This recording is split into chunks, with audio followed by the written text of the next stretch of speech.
एक गांव में रामू और उसकी पत्नी सीता रहते थे। रामू एक साधारण किसान था, जबकि उसकी पत्नी सीता बेहद कंजूस थी। सीता को हर चीज में बचत करने की आदत थी, चाहे वह खाना हो, कपड़े हो या फिर कोई और जरूरत की चीज। एक दिन रामू ने सोचा कि वह सीता को उसकी कंजूसी की आदत का एहसास करवाएगा। उसने योजना बनाई कि वह अपनी पत्नी को एक खास तरह से सबक सिखाएगा।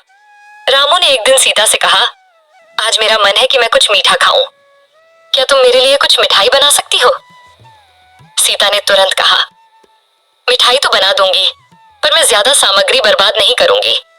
थोड़ी सी शक्कर, थोड़ा सा घी और थोड़ा सा आटा ही काफी होगा। रामू ने मुस्कुराते हुए कहा, ठीक है, जितना हो सके उतना कम सामग्री इस्तेमाल करो। सीता ने थोड़ा सा घी, थोड़ा सा आटा और थोड़ी सी शक्कर लेकर मिठाई बनाई। जब मिठाई तैयार हुई तो रामू ने देखा कि वह बहुत ही कम मात्रा में बनी थी और उसका स्वाद भी खास नहीं था। रामू ने सोचा कि यही मौका है सीता को उसकी कंजूसी का एहसास करवाने का। रामू ने मिठाई का एक टुकड़ा उठाया और बोला, वाह, ये मिठाई तो इतनी स्वादिष्ट है कि मैं इसे अकेले ही खा लूंगा।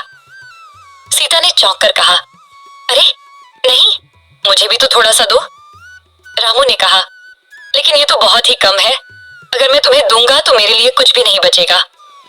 सीता ने सोचा और फिर बोली, अगर मैंने थोड़ी और सामग्री इस्तेमाल की होती तो मिठाई ज्यादा बनती और हमें दोनों को पूरा स्वाद मिल पाता। रामू ने हंसते हुए कहा, बिल्कुल सही, कंजूसी का भी एक सीमा होती है, कभी कभी हमें खुलकर भी जीना चाहिए। इस घटना के बाद सीता ने अपनी कंजूसी की आदत को बदलने का फैसला किया। अब वह समझ गई थी कि जरूरत से ज्यादा कंजूसी करना भी सही नहीं होता। इस तरह से रामू ने प्यार से अपनी पत्नी को उसकी कंजूसी की आदत का एहसास करवाया। इस कहानी से हमें यह सीखने को मिलता है कि किसी भी चीज की अधिकता, चाहे वह कंजूसी ही क्यों ना हो, जीवन में संतुलन बिगाड़ सकती है।